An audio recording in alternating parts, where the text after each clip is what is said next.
Oi, tudo bom? Seguinte, eu tava olhando meus vídeos longos, percebi os de história e lá tava faltando um acontecimento bem desimportante, quer dizer, vários. Mas eu acho que o principal e mais famoso deles é as Guerras Napoleônicas. E como eu ainda não fiz nada sobre esse assunto, aqui tá um vídeo inteiro contando sobre todas as Guerras Napoleônicas. Então, vamos nessa! Atenção! As guerras napoleônicas aconteceram ao mesmo tempo com as guerras de coligação, que foram várias guerras para tentar tirar Napoleão do poder. Mas as duas primeiras foram feitas não para tirar Napoleão do poder, porque Napoleão nem estava no poder, mas sim para parar a revolta francesa, lá na Revolução Francesa. Enfim, então a história daqui vai começar a partir da terceira coligação. Dito isso, podem voltar a ver o vídeo. Bom, tudo começa depois da Guerra de Segunda Coligação. Napoleão criou um estado fantoche na Suíça para garantir a soberania francesa. Só que a Europa não gostou nada disso, até porque, Napoleão estava invadindo um país e basicamente alterando a sua política. Então, depois disso, o Reino Unido declarou guerra a Napoleão. Então, rapidamente os países escolheram seu lado nessa guerra. A Espanha se juntou a Napoleão. Já o reino de Nápoles, o reino da Suécia, da Rússia e da Áustria se juntaram ao Reino Unido contra Napoleão. Então, já no início da guerra, aconteceu duas batalhas muito importantes. Uma na Baviera e outra no mar. Primeiro, a batalha no chão, na terra. Foi a batalha lá na Baviera, onde o Napoleão derrotou as tropas austríacas. Já no mar, Napoleão perdeu junto com a marinha espanhola para a marinha britânica, que basicamente acabou com a marinha francesa e espanhola. Então, depois disso, Napoleão marchou rumo a Viena, onde aconteceu uma importante batalha contra os austríacos. Porém, Napoleão ganhou. Mas depois, a Áustria e a Rússia se juntaram para tentar retomar a capital austríaca. Porém, Napoleão os derrotou de novo.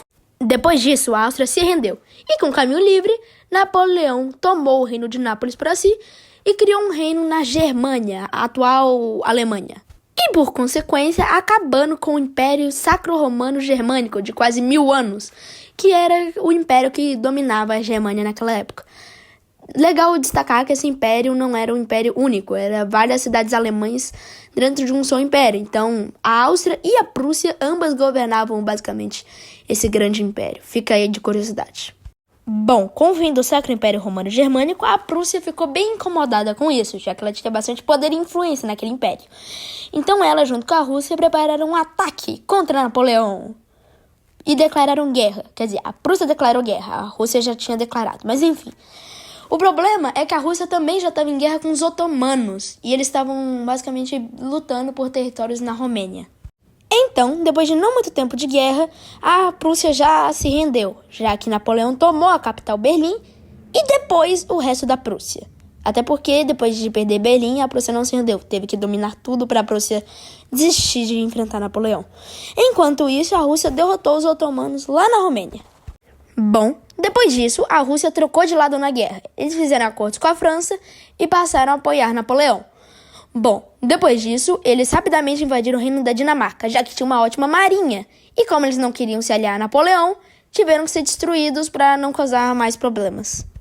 Bom, agora com a queda da Dinamarca, Napoleão fez o bloqueio continental. Basicamente proibiu todo mundo de fazer comércio com o Reino Unido lá na Europa. A única exceção era a Suécia, que ainda era aliada ao Reino Unido. Porém, ela já estava em guerra com a Rússia, que queria a Finlândia. Então, basicamente, ela era uma exceção à regra. Porém, Portugal estava desrespeitando o Tratado de Bloqueio Continental, já que eles eram muito amigos do Reino Unido e não queriam parar de fazer comércio. Então, a França e a Espanha começaram a invadir Portugal.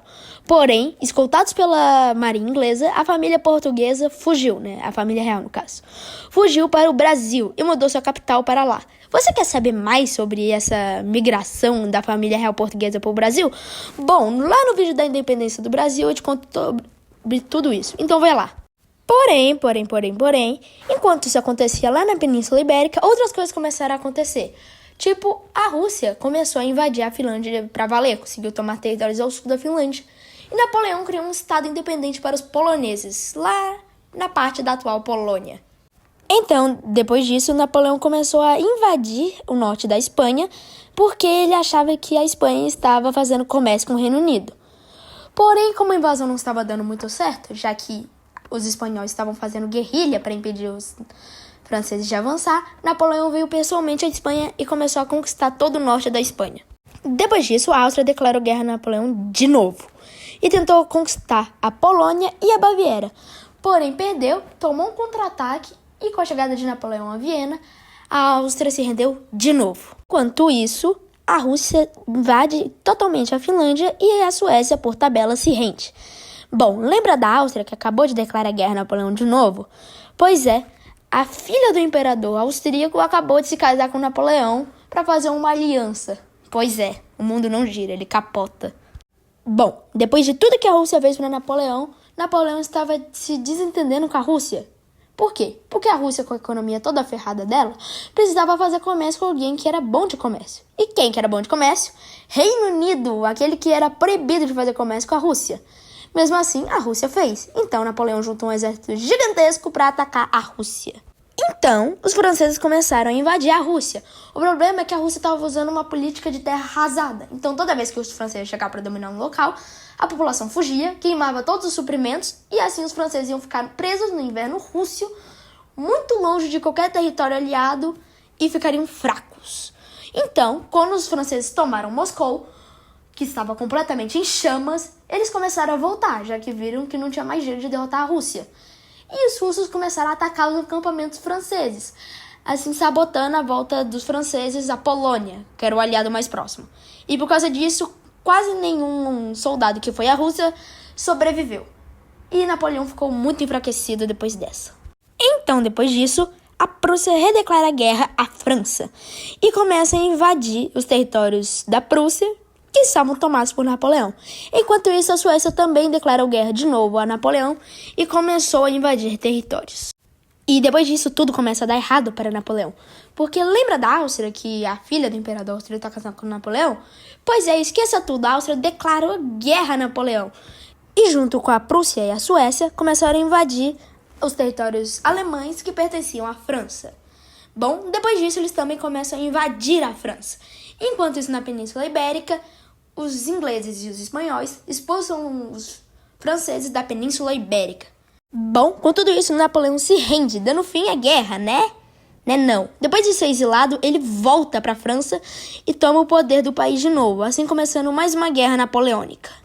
Bom, nessa guerra napoleônica, Napoleão só tinha um aliado, que era o reino de Nápoles, que era governado por um parente de Napoleão. De resto, era a Europa inteira contra ele.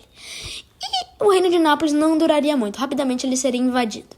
Então, Napoleão queria derrotar a Holanda de novo. Mas para que isso? Derrotar a Holanda e Bélgica, pegar os territórios, usar eles para negociar paz e ganhar mais tempo de reorganizar a França para uma possível guerra futura. Porém, na Batalha de Waterloo, Napoleão é derrotado, dando fim de novo à Guerra Napoleônica. Bom, pessoal, basicamente por hoje foi isso. Terminamos esse vídeo, que ficou mais longo do que eu esperava, mas agora você sabe o que aconteceu nas guerras napoleônicas.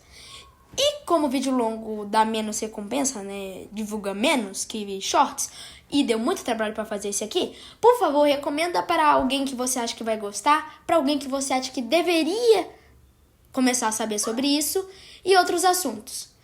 Enfim, estou indo embora e falou!